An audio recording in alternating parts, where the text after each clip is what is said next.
vlogger இன்னைக்கு நம்ம புதுசா ஒரு வண்டி ஒன்று எடுத்து வந்தோம். அதான் இன்னைக்கு டெஸ்ட் ட்ரைவ் பார்த்துட்டு இருக்கிறோம். இந்த வண்டியும் பேலர் ஓட்டுறதுக்கு தான். எங்கள் ஓனர் தான் ஓட்டிட்டு இருக்கிறோம்.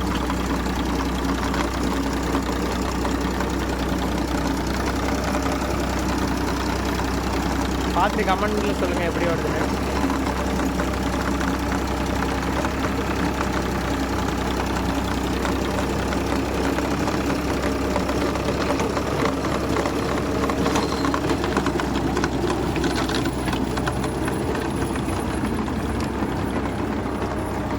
என்னோட இந்த பதிவு பிடிச்சிருந்தா மறக்காத வில்லேஜ் vlogger யூடியூப் சேனலை சப்ஸ்கிரைப் பண்ணிடுங்க.